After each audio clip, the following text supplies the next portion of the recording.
Jemaat yang dikasihi oleh Tuhan kita Yesus Kristus, Shalom bagi kita semua.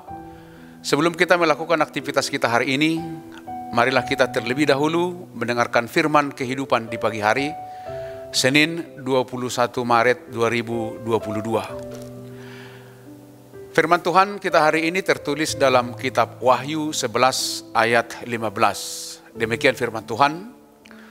Lalu malaikat yang ketujuh meniup sangkakalanya, dan terdengarlah suara-suara nyaring di dalam sorga.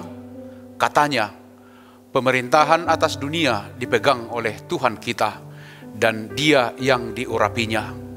Dan Ia akan memerintah sebagai Raja sampai selama-lamanya. Demikian firman Tuhan, dan yang menjadi tema firman kehidupan kita adalah percayakan hidupmu pada pemerintahan Yesus. Saudara-saudara yang dikasihi oleh Tuhan, dalam firman kehidupan pagi ini diberitahukan tentang peniupan sangkakala yang ketujuh oleh malaikat ketujuh. Sesudah itu menyusul suara nyaring di dalam sorga dengan berkata, pemerintahan atas dunia dipegang oleh Tuhan dan Dia yang diurapinya. Ungkapan ini mau menyatakan bahwa Tuhan Allah di dalam Yesus Kristus telah mengambil alih pemerintahan atas bumi. Ungkapan Tuhan di sini menunjuk kepada Allah, dan yang diurapinya menunjuk kepada Yesus Kristus. Dan Kristus yang diurapi itu akan memerintah sebagai Raja selama-lamanya. Inilah yang sudah diwujudkan lewat salib Yesus, sehingga yang percaya kepada Yesus akan mengimani bahwa Yesus Kristuslah Raja kekal sampai selama-lamanya. Penggunaan sangkakala memiliki latar belakang yang kaya dalam perjanjian lama, yang diterjemahkan sebagai sangkakala atau meniup sangkakala.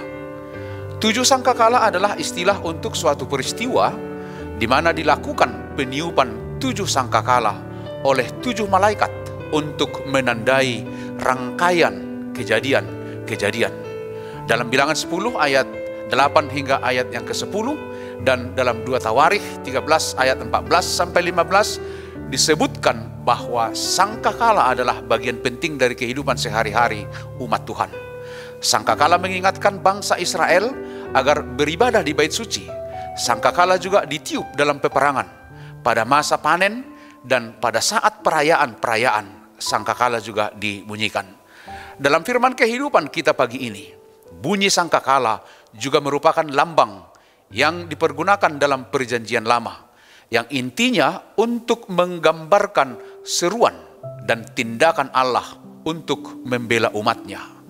Jadi meniup sangkakala juga dipahami sebagai seruan doa, dan juga mengingatkan perjanjian Allah dan umatnya, dan juga mengingatkan umat Tuhan akan hari Tuhan.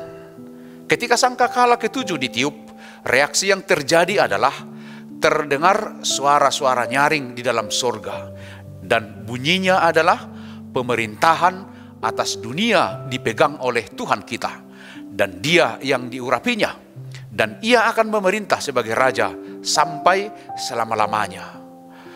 Sekali lagi ungkapan ini menyatakan bahwa Allah di dalam Yesus Kristus telah mengambil alih pemerintahan atas bumi.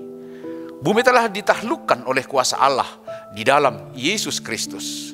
Kebangkitan Yesus membuktikan bahwa kuasa dosa telah tunduk kepada kebangkitan Yesus. Dalam kebangkitannya, Dialah yang memerintah sebagai Raja, dan pemerintahannya kekal sampai selama-lamanya.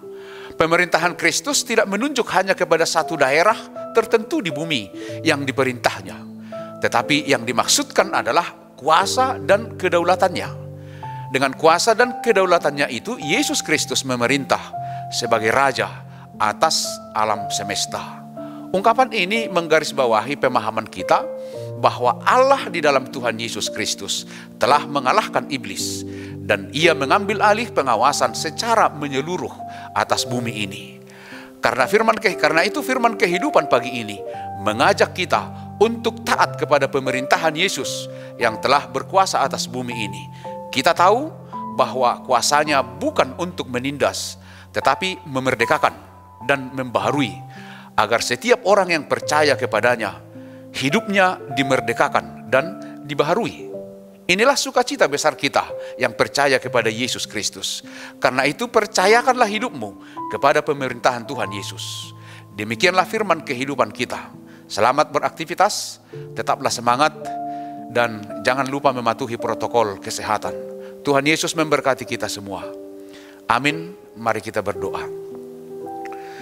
Terima kasih Tuhan atas kuasa-Mu, atas pemerintahan-Mu yang telah mengalahkan dosa sehingga kami diselamatkan. Itulah yang menjadi harapan kami di sepanjang hidup kami. Keselamatan itu telah kami miliki. Itulah sandaran kehidupan kami untuk melanjutkan aktivitas kami khususnya hari ini. Kami percaya bahwa firman-Mu akan menguatkan kami dan belas kasih-Mu akan memberkati kami sehingga kami memperoleh sukacita hanya daripada Tuhan. Terima kasih Tuhan, dalam Kristus Yesus kami berdoa dan mengucap syukur. Anugerah dari Tuhan kita Yesus Kristus, kasih setia dari Allah Bapa, dan persekutuan dengan Roh Kudus itu kiranya yang menyertai kamu. Amin.